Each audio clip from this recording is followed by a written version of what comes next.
What's the big story that SIM2 is wrapped in for this year, and why should people be excited about it? I think we built something that is building on a great tradition with Sim from last year, but adding more forgiveness, which is going to be appealing to a lot more golfers out there. You have this face that's fast in the titanium material with this new milled back to it.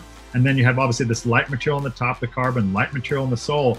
And then with this back ring that kind of gives us a nice, stable, durable base, but it's still a lighter material than titanium.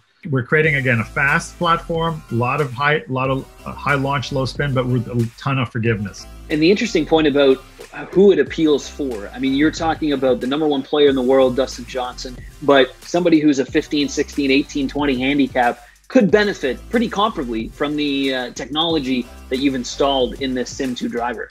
To me, that's the part I'm excited about, because ultimately for DJ and Rory and Tiger, these guys, I mean, they're hitting it in the center of the face every single time.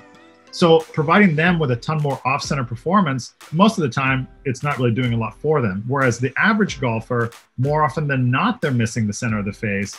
And those are the golfers that we can really move the needle for in terms of performance. I mean, that's, to me, the more exciting part. And there's a lot more of us than there are of those PGA Tour players. 100%. So I think if we can make a measurable performance increase, again, for that 15, 20 handicap guy, that's what makes me really excited about these new drivers. Somebody is looking for the SIM2 Max or the SIM2 Max D. What exactly are the benefits of both of those clubs? If you move from SIM2 to SIM Max, you're going to see a little bit more spin in your drive, so it's going to go a little higher peak trajectory. But most importantly, it's going to be more forgiving. It's going to have a lot more inertia in terms of just that forgiveness and off-center hits. And that's really what the benefit of the Max is going to be.